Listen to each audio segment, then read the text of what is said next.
Okay, the video is going, and since it's been a week and I have overlapping classes, I don't honestly remember what the last thing we talked about was. So someone could tell me where we left off, that would help me determine where we need to go.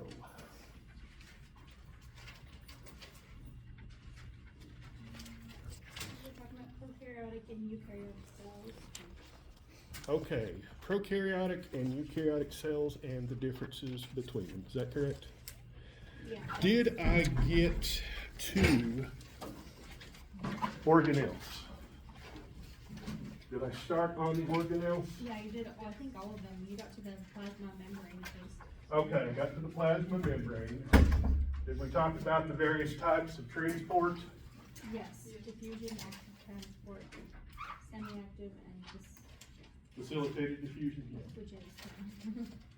Good job. Okay, so prokaryotic cells come in two flavors. Bacteria, which we all know about. You sure I didn't talk about this this time? Okay, prokaryotic cells, if you remember, are about 1/10 of the size of a eukaryote. They're tiny. They always have a cell wall.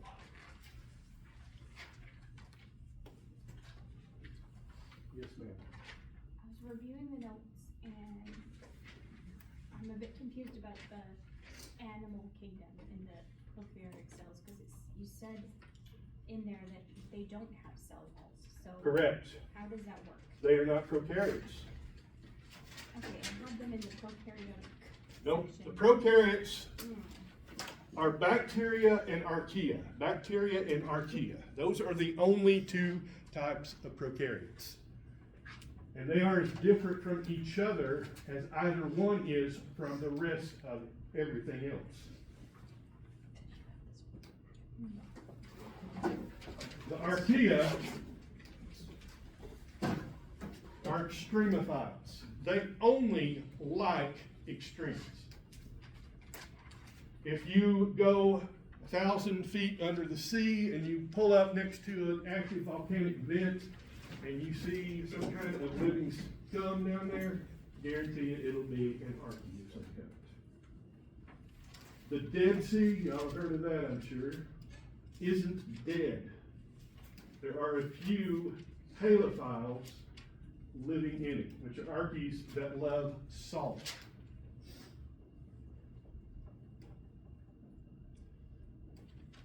Cryophiles, you'll find them living in conditions that would make what we've got today seem like a warm summer day. They actually live in ice. Thermophiles, they love heat.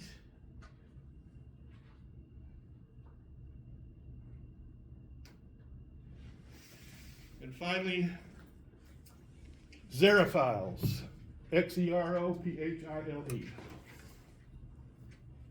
can you spell it again? Huh?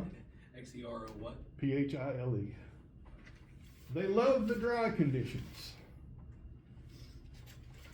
There's the Atacama Desert, which is basically the west coast of South America. If you know anything about it, there's a very narrow strip of land, and then you've got the Andes Mountains. That little strip of land, most of what is the country of Chile, is very, very dry. The northernmost part of it, Chile and Peru, is the driest desert in the world. Typically gets less than a foot of rain per century. Yes, per century. But you go out there and you look in the desert, I promise you, you'll find archaeas. You get an idea. Anytime you look for weird environments, you'll probably find some archaea there. It's thought that the archaeas were probably the first living things.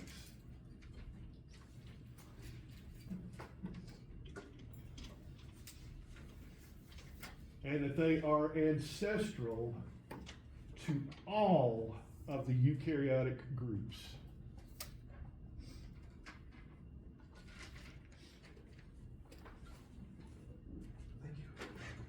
What do you mean prokaryotic? Eukaryotic? I'm confused. Like, Okay, what are you confused on? which ones are prokaryotes and which ones are eukaryotes? Prokaryotes are number 1, bacteria, number 2, archaea, and that's it. Okay, because you just said eukaryote. I said that the archaea are ancestral Oh, ancestral too. to Okay. all eukaryotes, meaning they are our ancestors. We arose from them. Okay. Does that help? I just have a bit of a hard time hearing, so you might have said that a bit quieter, that's all. Don't hesitate to tell me to speak up, slow down, or repeat anything. Interrupt me if you need to. Don't worry about throwing your hand up. I won't be offended. It's probably the low tones thing, because it's hard to hear lower tones for females. Well, if you're like me and it's one ear, that's why I try to stay on this side of the room. You notice that? It's not that you all smell bad, it's just I can't hear out of this ear. Okay, thank you. You're welcome. That's good. It's a miracle I'm alive after everything I've been through. It's a good thing I'm not a cat. What's cat learned to do? 9 lives, supposedly? I'd be on my second set by now if I was a cat. Not second life, my second set is 9. So, does everybody feel good in understanding the prokaryotes? I don't want you to think that just because they're simpler that they're any less diverse or any less important. They've been around for a very, very long time, probably on the order of billions of years, where eukaryotes are only in the hundreds of millions.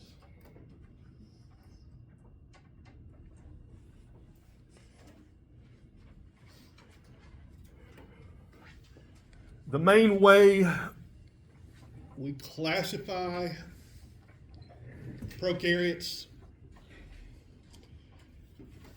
is according to their body shape.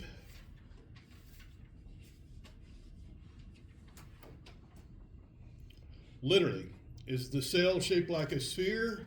Is it shaped like a rod? Does it spiral?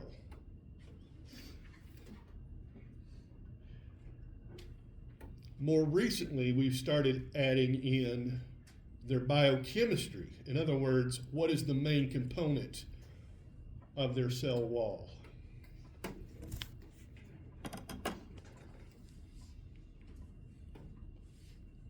And finally, their DNA.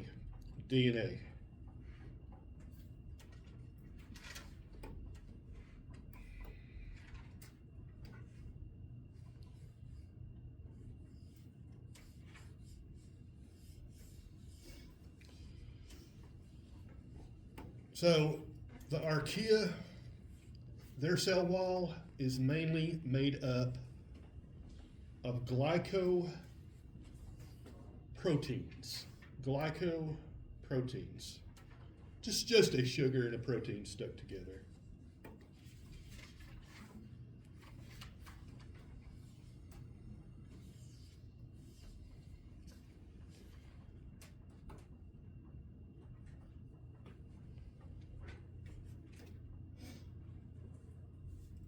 The bacteria have a cell wall made up of something called peptidoglycan. And yes, I will spell that. Peptidoglycan.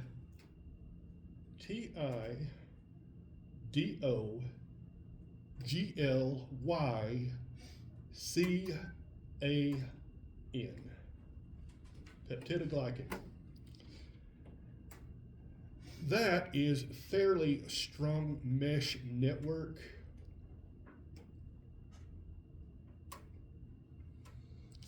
And it really allows bacteria to survive.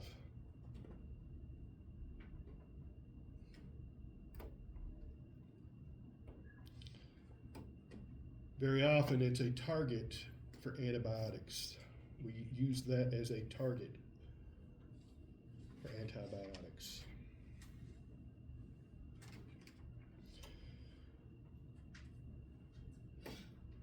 Any questions? Now remember, we're painting with a pretty broad brush here. So, yeah, you get different types based on the thickness or how thin it is, what other things are involved, but we're not going to get into that. Everybody okay with that?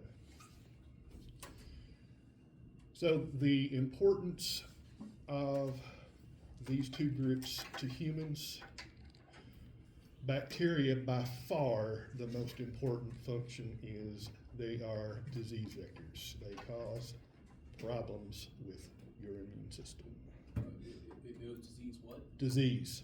Well, I said disease vectors, but you can just say disease. okay.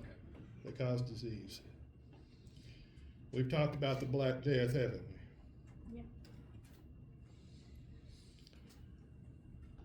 The very first college I taught at, they had me teaching ecology, and we were actually located across the street from not one but two historical cemeteries that had been active since about the 1850s. So whenever we got to the aging cohort and survivorship curves and things like that, I would send my students on a field trip to the cemetery. What they had to do was check the birth date and death date of 100 different graves just to see how it affected the population. And every single time the students came back, the very first thing would be, why were there so many dead children? And I had to explain to them that that's how infectious disease used to be. If you caught the Black Death today, it's no big deal. As long as you get it recognized. You get diagnosed with it, they give you a 10-day run of doxycycline or cephalosporin, something like that, and you're good to go. It's amazing, isn't it?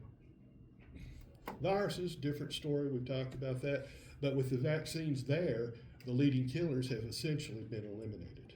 Most of what we have now is heart disease and cancer. Infectious disease just isn't a real issue. But it's coming back because of bacterial resistance. Antibiotic resistance. You may want to get this down if you don't have it. It's when a species of bacteria becomes immune to antibiotics.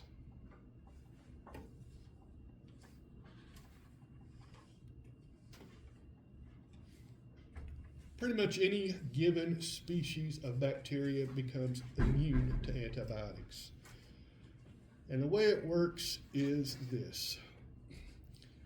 You are given a 10-day run of an antibiotic. Let's say doxycycline, since I mentioned that one. After about 5 or 6 days, you start feeling much, much, much better. So you don't finish taking the remaining 4 days worth of antibiotics. About 6 months later, you go back to the doc with another sinus infection. Well, it's actually the same infection. How do I say this? Because I know this. It happened to me. When I was in graduate school, over a 2-year period, I had 3 sinus infections. You had to go through their student health services, and that's very hit and miss depending on which doctor you got. Sometimes you got the med students. You might have 10 of them on that day, and they're overseen by one doctor, and he writes the prescription, and he never saw you. Well, you might get one of the instructors. Again, it just depends on the circumstances. So my 3rd time, I got the head of student health services. This is like the head dean of medicine. This guy had been there like 50 years. He's older than dirt. And he kept me a little bit longer, and when he looked up, he said, "You're going to be surprised by my diagnosis and think I'm a quack." And I thought, well, that means I'm either really going to like this guy because he's got a great sense of humor, or I'm really scared. He said, we all know it's a bacterial infection, but what you have is the same infection you first came in here with 2 years ago. I said, how do you know that? He said, I looked at your records. I said, that's what took me a little bit longer because I wanted to read all of the notes from your last 5 visits. And he said, every single time you've come in here, we have given you a Z-Pack, which is azithromycin. And he said, and every single time what we've done is we've killed about 99% of the bacteria in your sinuses. That 1% is resistant. He said, I am changing this up and I'm going to give you straight garden variety penicillin. Cleared it up in a week, no problems since. See how it works? If you kill off 99% of them and the 1% that's left is the resistant, which one's going to reproduce? The resistant strain. I told you all about the magic bullet. Vancomycin, $1,000 a dose. Did I tell you that? I was very, very glad when they diagnosed me properly and switched it to penicillin, which is pennies a dose. Made a big difference to my insurance too. I used to joke I had a $250,000 education and a $250,000 survival bill. They were about the same. Of those, I'm not sure which was more valuable. I think the survival. So, bacteria are also useful to humans in certain industries, such as food. If you like yogurt, for example, or cheese, some of those. Any questions? So what about the archaea? The archaeas don't have a lot of utility to humans because there's not a lot of overlap. The main areas in which we're using them are environmental remediation,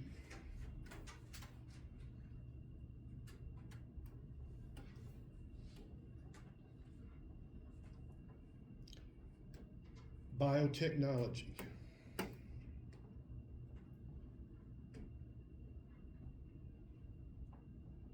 research. Sorry, what's the second one? Research. Don't worry about it. Biotechnology. Do you not hear me? I was writing and then I was trying to remember it, but then I was trying to remember what down. Well, the reason I'm asking, I was going to say I suggest you sit closer if you can't hear me. Oh yeah, no, it's not that. I write slow. Yeah. I had this one young woman in my anatomy class, and that room is much narrower but wider. And she always sits in the far right corner. And about every third sentence, can you repeat that? I finally told her, why don't you move up here where you, oh, I don't want to be seen. I said, you're being seen far more when everybody turns to look at you. She moved. Anyway, we done with prokaryotes. Everybody feel comfortable with that? All of them are single-celled, all of them. There's no exemptions, there's no exceptions.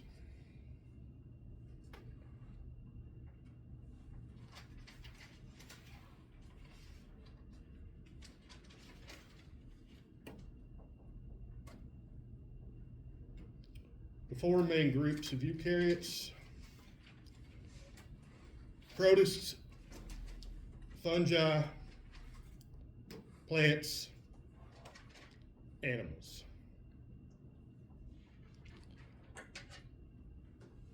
All of those have multicellular forms, all of them.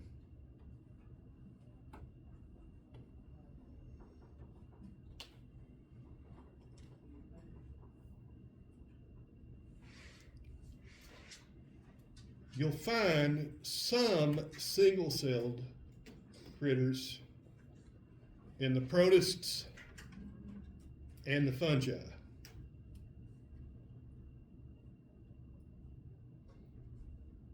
In the protists, you've got things like amoebas, paramecium, euglena, that sort of stuff. Single-celled fungi are yeast.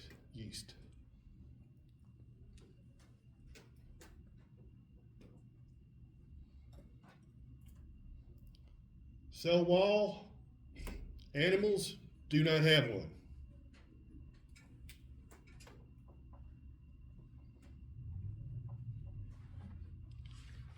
Plants have one made of cellulose. C-E-L-L-U-L-O-S-E.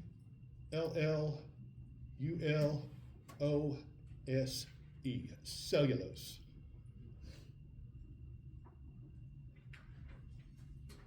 Those, anybody here ever broken piece of celery and you see that string? That's cellulose. Paper, the fibers in that, that's cellulose. Grass clippings, that's cellulose. If you ever hear the term fiber in your diet, it's basically referring to cellulose. It's the part of the plant that you cannot digest.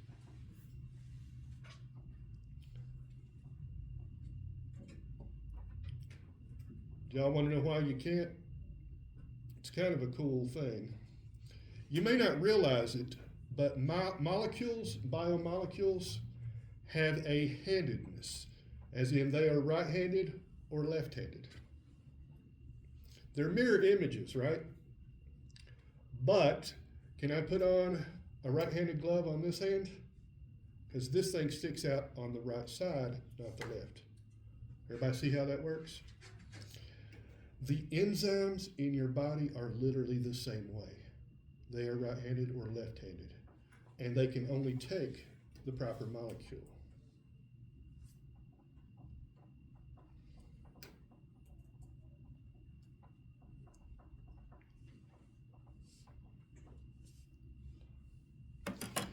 And the interesting thing, all living things on Earth have left-handed proteins and right-handed sugars.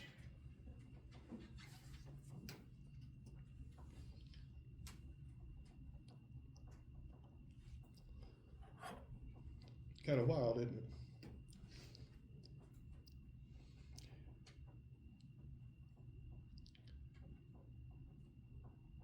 But you simply don't have enzymes that can recognize cellulose. It literally just passes right through your system.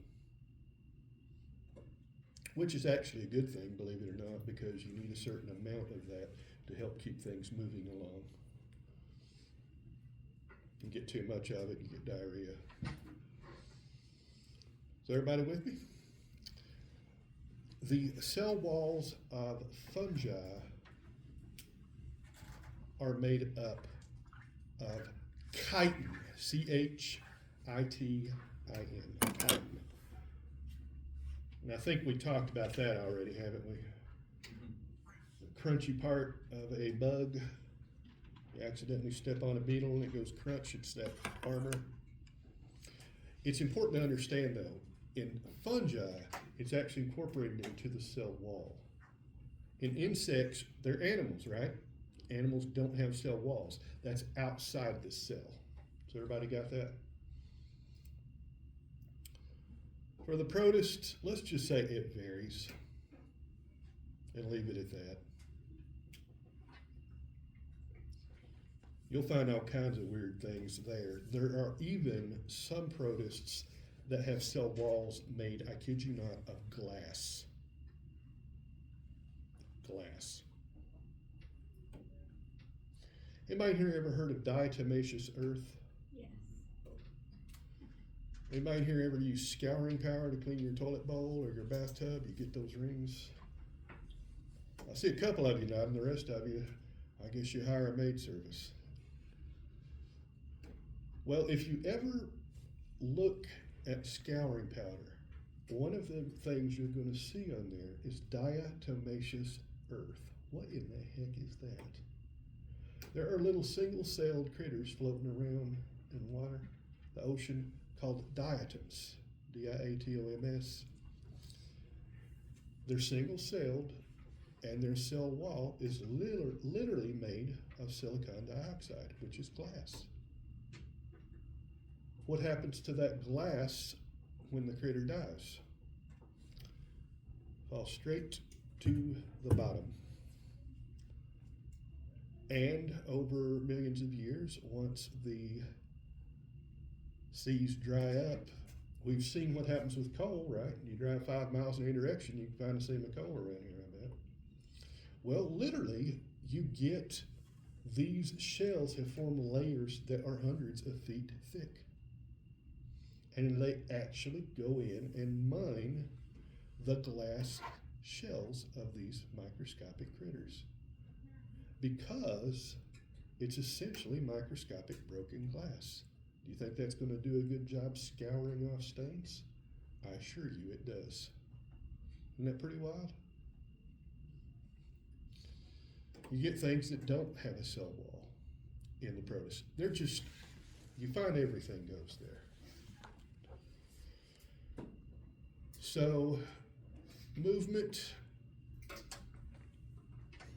animals, yes. Plants, no. Fungi, no. Protists, anything goes.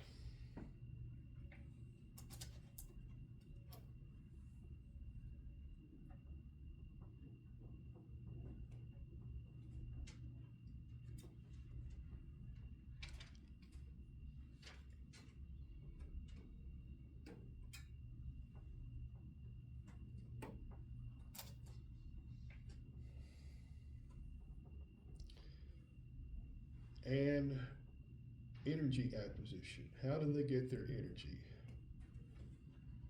Well, animals are called heterotrophs, other eaters. That's what it literally means. They eat other things. Plants are autotroph, self-feeders. They make their own food.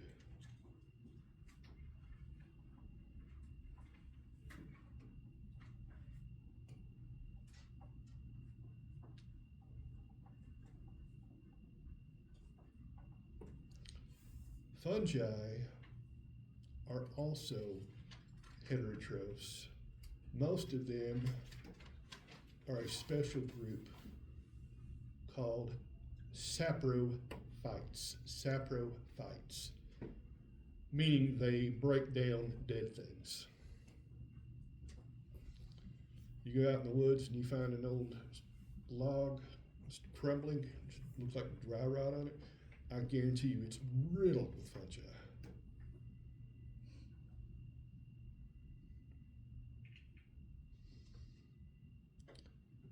And then for protists, of course, anything and everything. Some of them feed themselves, some of them feed off other things, some of them feed off of rocks. They're pretty wild and weird critters. Importance to humans. I think it's kind of obvious the importance of plants, right? Food. Heck, if you look at the top 20 sources of food, 10 of them are not only plants, but they're from the same plant family, the grass family. Every single place where civilization has arisen, they have actually domesticated a local grass species and made a grain from it. You think of the Middle East, Mesopotamia, Egypt, they got wheat, oats, rye, barley.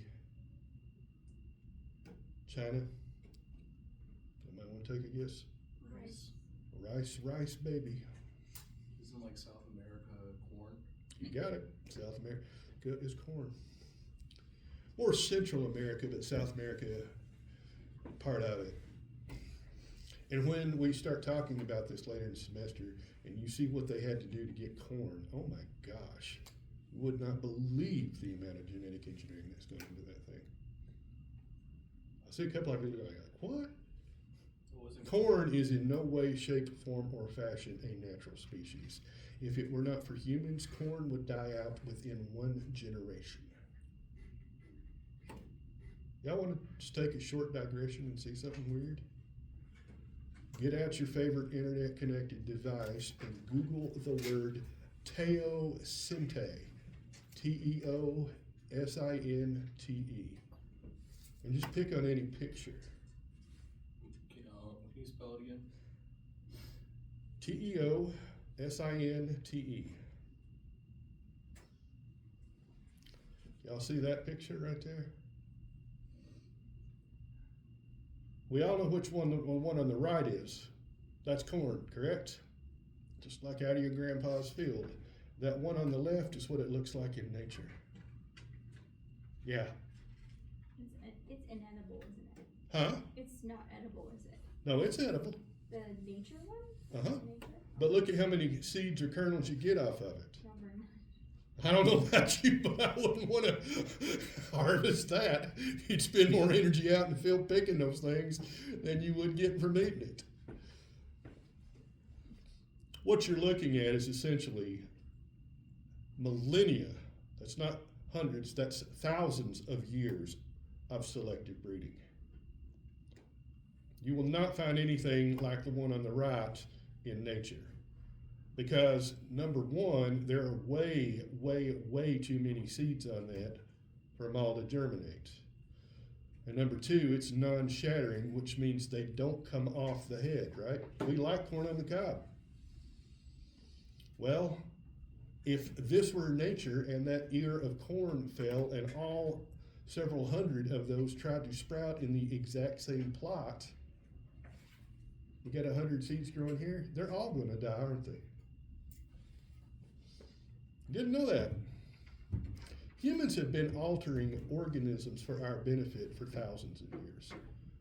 My favorite example, the dachshund. Wiener dogs. They're about this long and about this high. Y'all ever seen them? What on earth were those things bred for? Does anybody know? They actually bred them for a very specific purpose. Huh? Groundhogs. They hunt groundhogs, burrowing mammals. They literally bred the longest, fattest dog on the shortest, stumpiest feet so it could go into burrows. It's basically a little snake. Yeah, think of all of the different breeds of dog. On the right side, you got big fluffy things like St. Bernards. On the left, you got these nasty little rat dog things called Chihuahuas. I assume they were bred for some purpose other than to be annoying, but I haven't figured it out yet. And everything in between. And yeah, obviously I'm being a bit facetious. Humans been altering things. Pretty wild. So, what's the use of animals? It's too varied to count. We've used animals as beasts of burden, transportation, food sources, sources of milk, sources of clothing, wool. We find animals quite useful, don't we? Loving, warm companions, annoying, yapping companions, guards, retrievers. I'm just talking dogs, basically. You get the idea. What's the benefit of fungi to people? The biggest one. Food. Probably the fact they actually break things down. That they are decomposers. It recycles nutrients. It keeps us from being buried in leaves every fall. If you've ever had to rake the yard, you know exactly what I mean.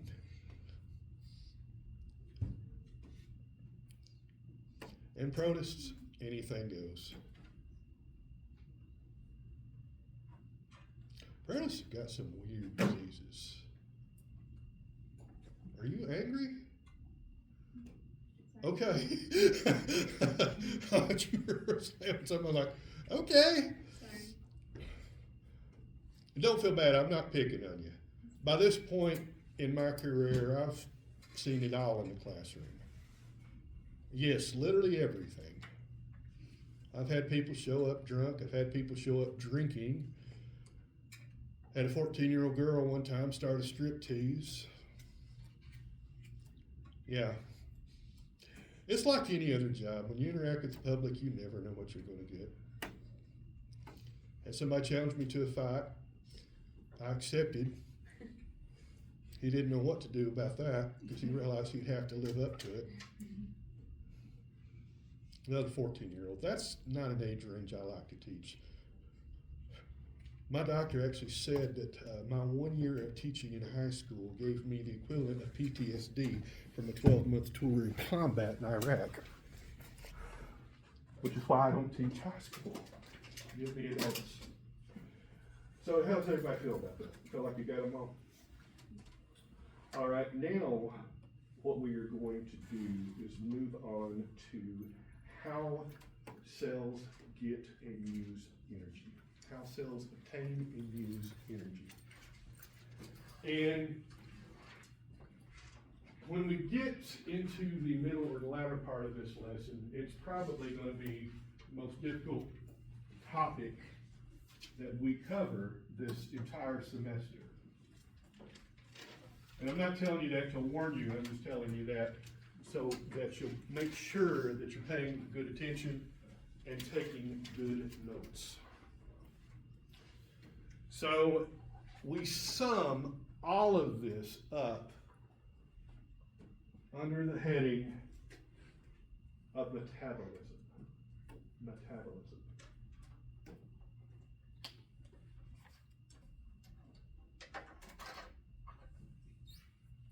So a good working definition of the term metabolism would be the sum total of all chemical reactions in an organism. The sum total, that means all of the reactions put together.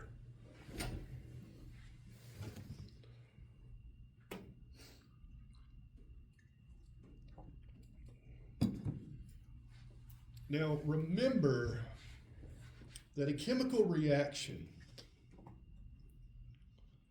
is just going to be creating bonds or breaking bonds. You're going to either be creating bonds or breaking bonds.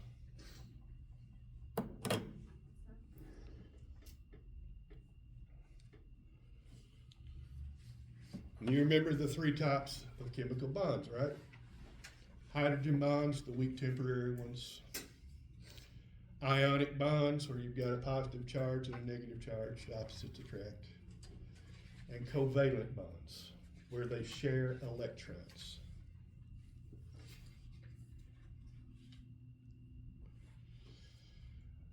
So, chemical reactions can be one of two types.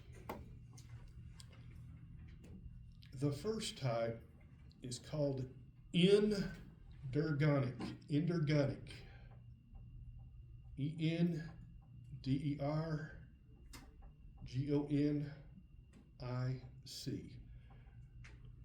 En means you're putting energy in.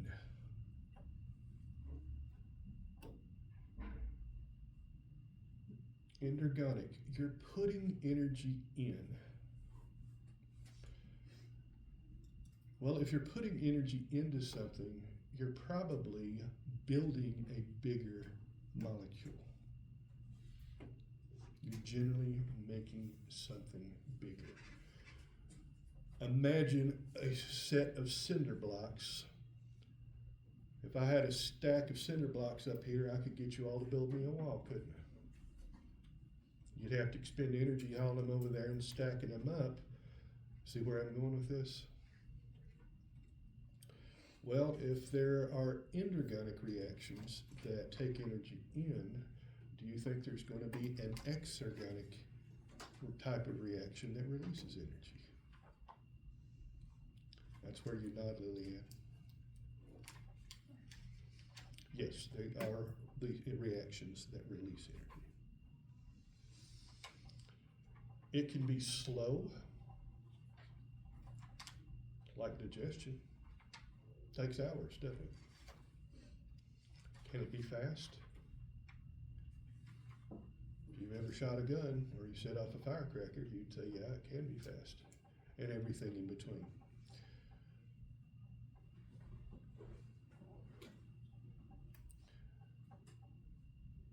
So if you are going to be looking at metabolism as the sum total, you're going to have to break it down into those two separate parts. So the first group is called anabolism, or anabolic reactions. Anabolism or anabolic.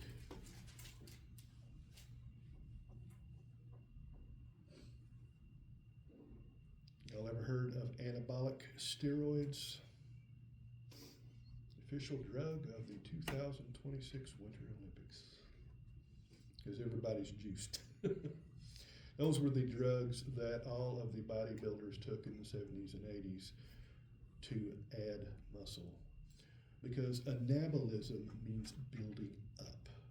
It's energonic. You are making something bigger from something smaller. We need anabolic reactions, don't we? We grow. We repair things. If you've got a cut, you need to make new skin, don't you? Your blood cells wear out after 90 days. You need to replace them. All of that falls under the heading of anabolism.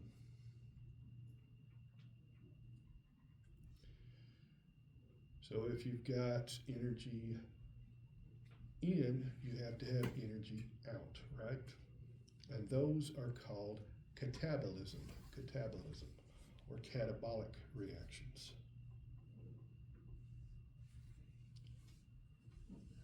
Catabolism is breaking down something big into something small. You take something big and you break it down into something small.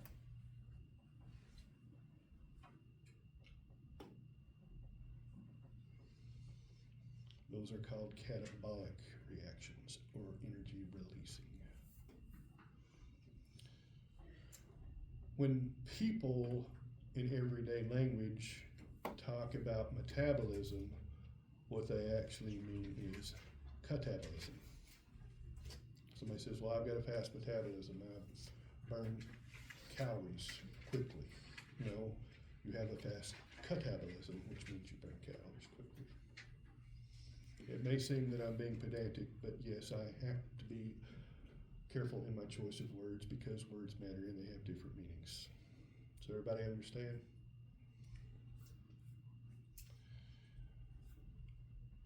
Back many years ago in the Dark Ages, before your time, although your grandparents used it, and probably your parents may have used it, one or two of you may have actually seen it in your lifetime. If you've been extremely fortunate, you've actually held it. It's this strange, rare substance called cash, as in money, as in dollar bills. And yeah, I'm being a bit of a smart aleck. Because everybody today uses card or tap to pay or touch to pay, right? Old-fashioned man. But in the olden days, what could cash be used for? Buying. Huh? Buying. Buying, right? On my way home tonight, I stop at the Quickie Mart down there. I can put gasoline into my vehicle and pay for it with cash, can I not? Can I run inside and get me a big gulp drink for pay for it in cash? I can even go through the drive-thru because they have a little Wendy's branch there and I can get myself a Baconator. And I can pay cash for it, right? If I get out early enough, I can stop by City Hall and pay my water bill with cash, couldn't I? I could even pay that poor suffering teenager who does all of the yard work for us. If I got him over there to shovel my driveway, I could pay him in cash, couldn't I? If you look on there, it says legal tender for all debts, public and private. In other words, it's useful for just about anything that involves a transaction. The cell has its energy equivalent. It is called ATP. ATP. Adenosine triphosphate. Tri means how many? 3. It's basically just a nucleic acid with, or excuse me, a nucleotide with 3 phosphate groups stuck on it. The way the cell uses it is it pops one of those phosphate groups off, which releases energy. That's a catabolic process, isn't it? And I call it the energy currency of the cell because the cell can use it for anything. If the cell needs to move, boom, ATP. You need to make a new protein, boom, you use ATP. You need to bring something in through facilitated diffusion, boom, ATP. You see where I'm going with this? It's the only form of energy a cell needs.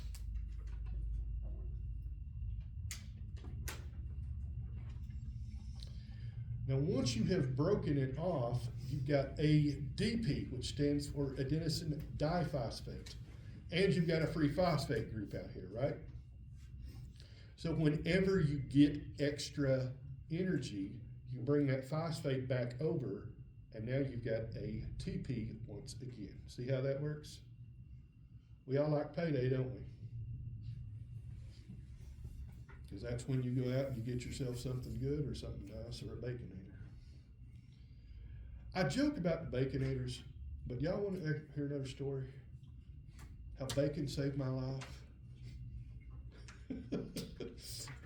Maybe I'm overstating it, but when I was in the hospital with my illness, I was in there for 5 weeks and I lost a total of 54 pounds.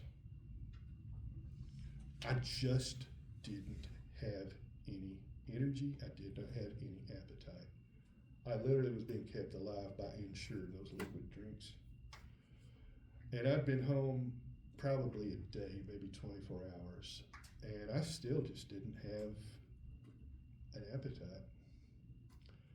And I'm laying down resting when suddenly wafting in from the kitchen comes the most wonderful aroma.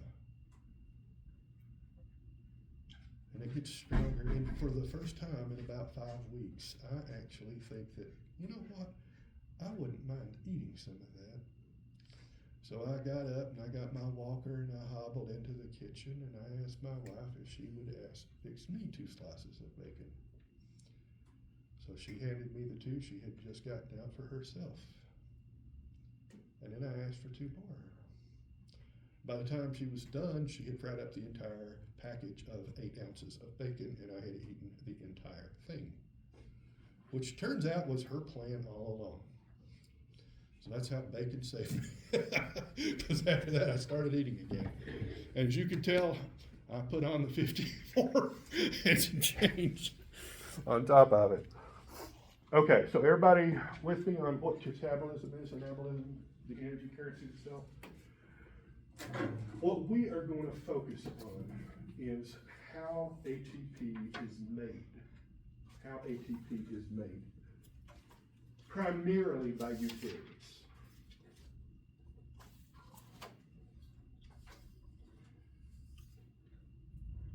This whole process that we're going to talk about is called cellular respiration. Cellular respiration.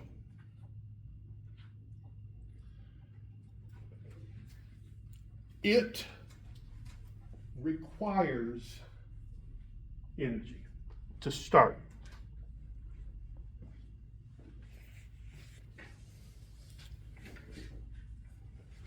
If I have my vehicle parked at the top of the driveway and I want to get it to the bottom, I have to give it a push, don't I? It'll roll the rest of the way, but I've got to put the energy in. Does everybody see that? You remember what that's called? Maybe I ought to give you a quiz next week. Actually, I think we got an exam scheduled next week, don't we? Would somebody check that for me? If somebody got a copy of the syllabus, tell me when the first exam is. I want to make sure they're aware of that. February 10th? February 10th, so not next week, the week after. Okay.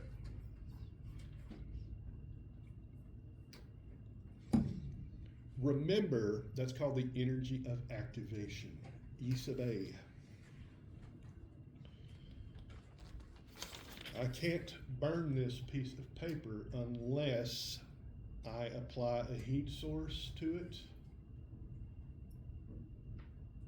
Do y'all agree? That's the energy of activation. Once it catches fire, it'll burn on its own. That's a self-sustaining reaction. Everybody see how this goes? But you have to put the energy in. Cellular respiration is no different. The very first part of it is called glycolysis. Glycolysis. Glycolysis. Glycolysis.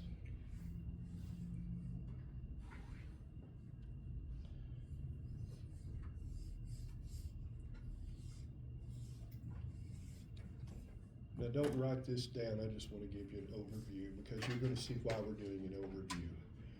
Glycolysis actually involves a set of 10 separate steps.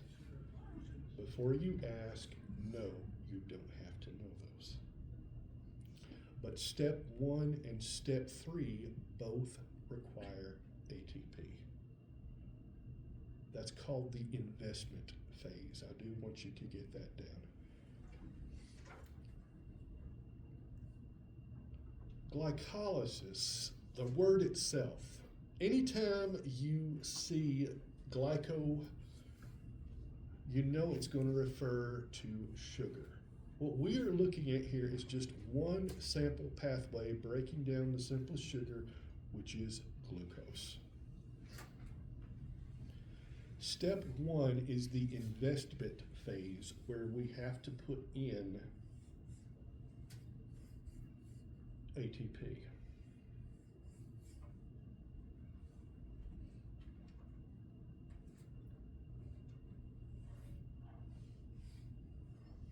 We have to invest some ATP.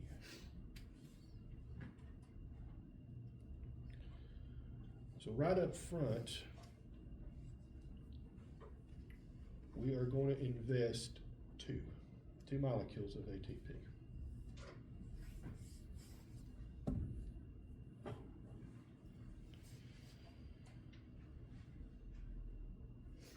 And we are going to split glucose. Glucose is a 6-carbon sugar. It has 6 carbon atoms.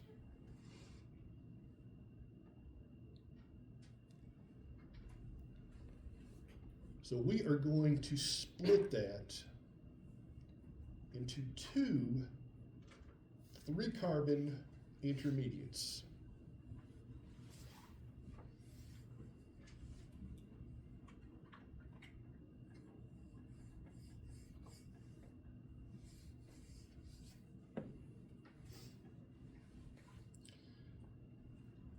And at the end of this process, we call it the payoff phase. The payoff phase. At the end of it, we have 3 things. Number 1, we've got 2 3-carbon molecules .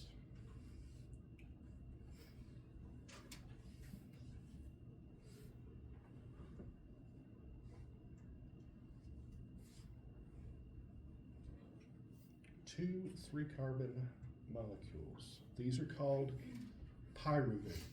Pyruvate. P-Y-R-U-V-A-T-E.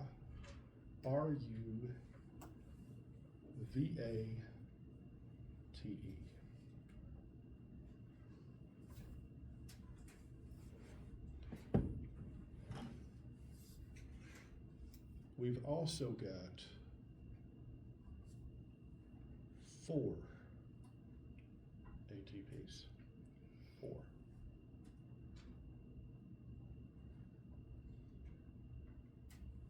Does that sound like a good deal? If I make you give me 2 quarters at the beginning of each class period, and I give you 4 quarters every time you leave, how many of you would take me up on that deal? None of you would take a guaranteed 100% investment? Boy, you all are jaded. Either that or you're asleep. I'm glad I don't have my glasses on. I can't see all the 1,000-yard stairs up there. You spend 2, you get 4. I think that's a good profit, don't you? And that's exactly what glycolysis is. You basically have just taken 1 sugar molecule and 2 ATP, and now you've got 2 pyruvate molecules, 4 ATP molecules, and you've also got 2 electrons.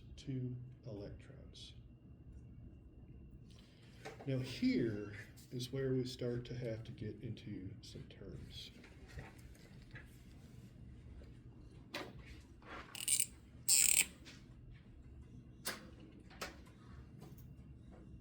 NAD plus. Don't worry about what it stands for. We'll just go with NAD plus. Has everybody got that? This is a molecule called a cofactor.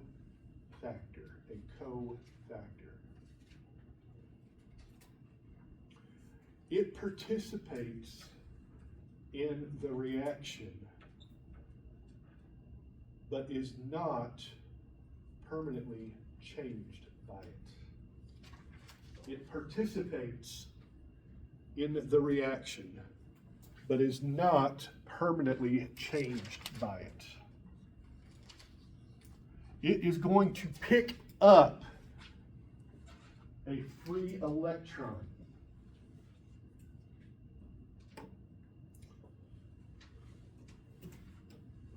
And it is going to give us NADH. Think of it as a truck or a cart.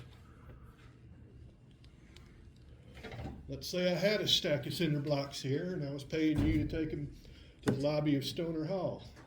It'd be nice if you had an empty cart that you could load them onto, right?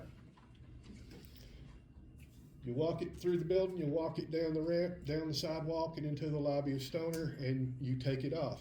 Have I changed your cart? You've just transported a load. And that's what NAD is doing. It just holds and transports the electron. Is everyone clear on that? Thumbs up if you are.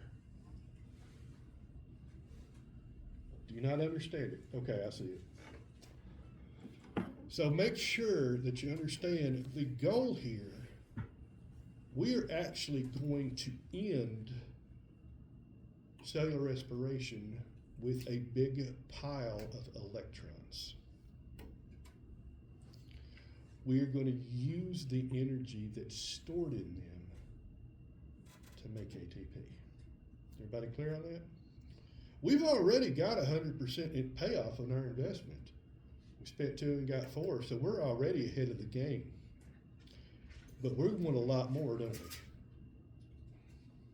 we? And we are going to get it. Now, glycolysis is the first phase, or first part of cellular respiration.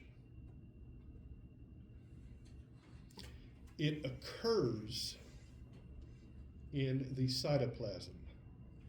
It takes place in the cytoplasm.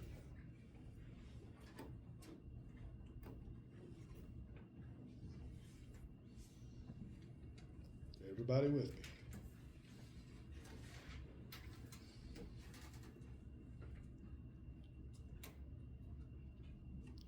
Now, what we have to do is move that pyruvate molecule.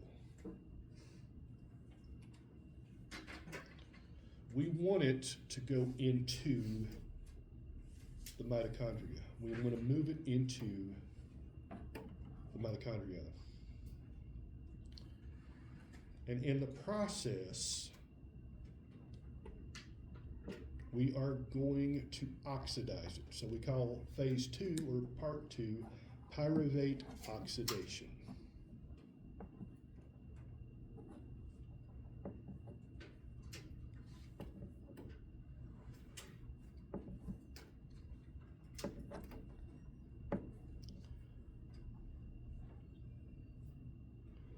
What this does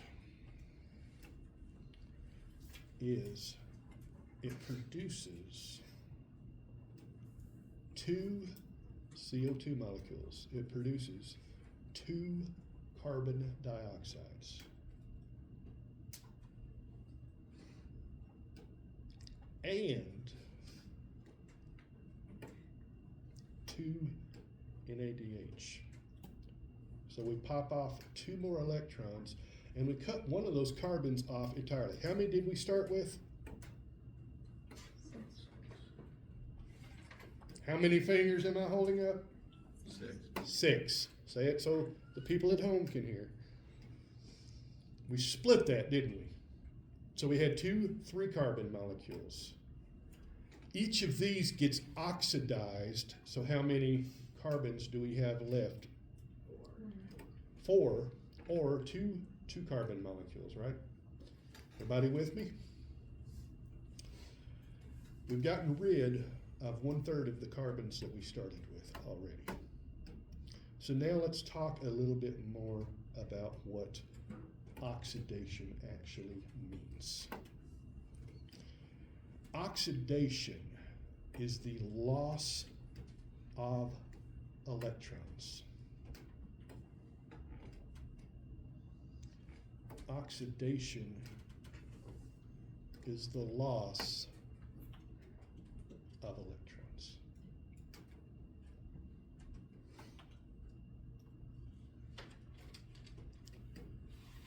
It is always paired with another reaction called reduction.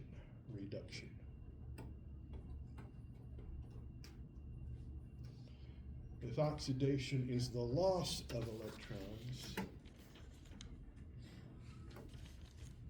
then reduction is the gain of electrons.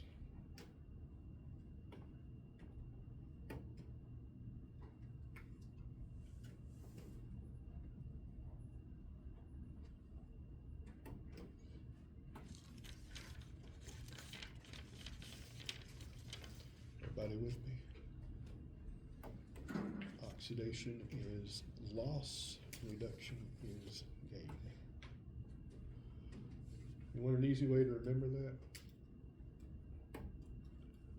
I always use the acronym OIL-RIG. OIL-RIG. Oxidation is loss, reduction is gain. And laugh all you want to, but I first learned that over 40 years ago, and if I still remember it, that tells you how good it is at reminding me.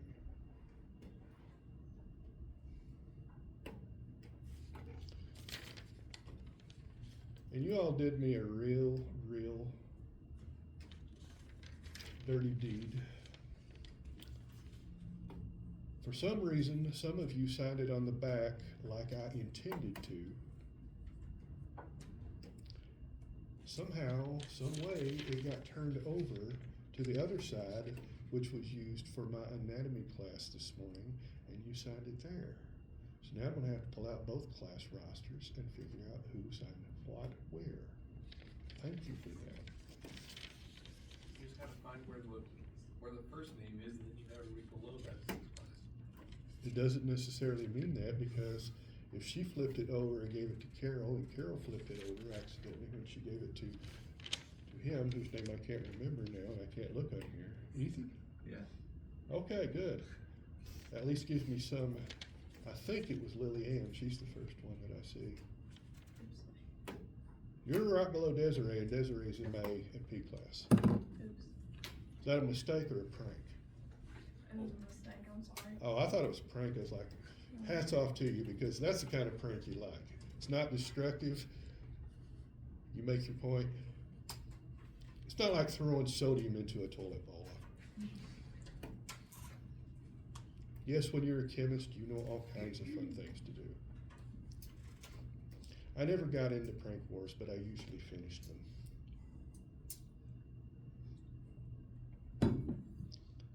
If this weren't going onto a recording and onto the web, I would tell you about one.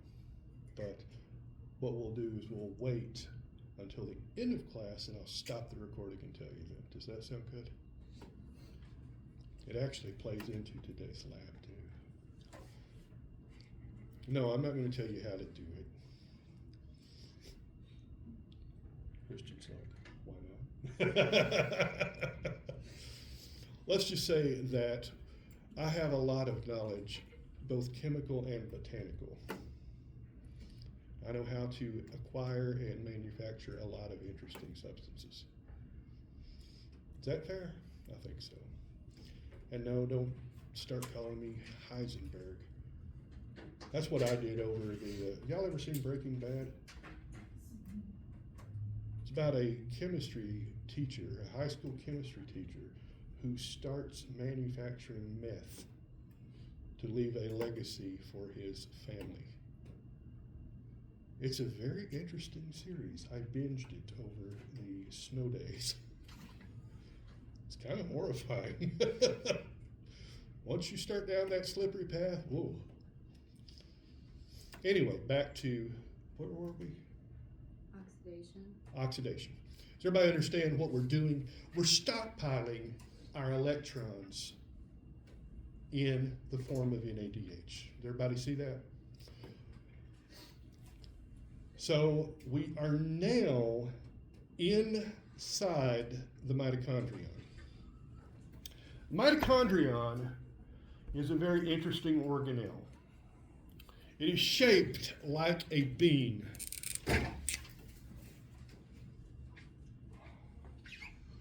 It has an outer membrane.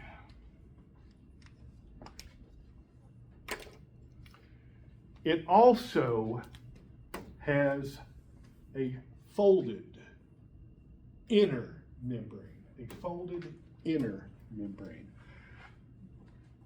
And when I say folded, I mean it's got bulges in it. Everybody see how that increases the surface area? That's going to become important at the end of this process. Now, what we have done is we started with glucose. And here's the molecular formula for glucose.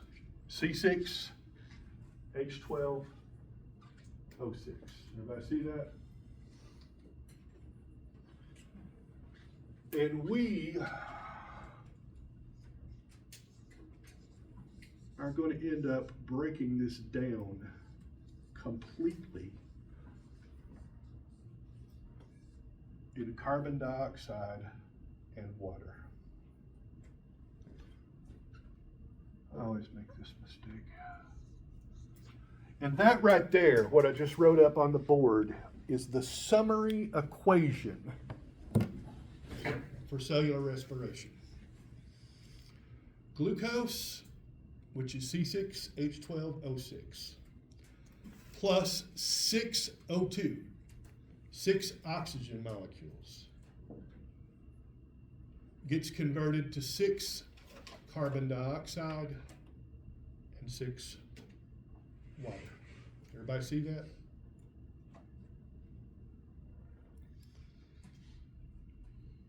And at the end of this, we will have accounted for every single one of those. The thing I want you to do here is trace the carbons and trace the electrons. So how many carbons did we start with? 6. How many are we down to? 4. Does everybody see that? We have given off 2 of those to oxygen, and we're going to release that to the atmosphere. That is our waste product. We have converted pyruvate into a form that goes inside the mitochondria. So this black thing I drew, that's the outer membrane. The outer membrane. This right here, the red thing, is the inner mitochondrial membrane, the inner membrane.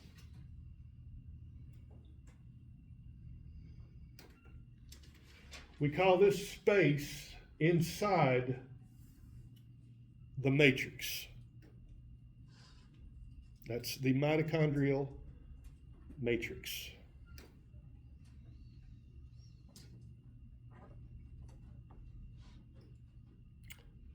What I'm pointing to now is the intermembrane space. Inter means between, the space between the membranes.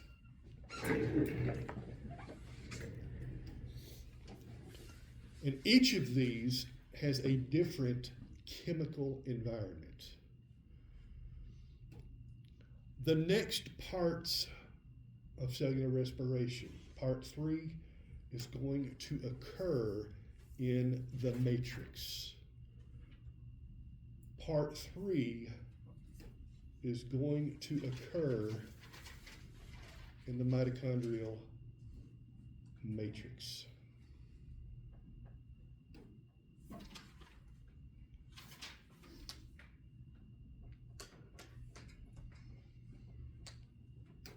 It is called the citric acid cycle. The citric acid cycle. I promise you, without fail, at some point, I am going to call it the Krebs cycle, Krebs. Why?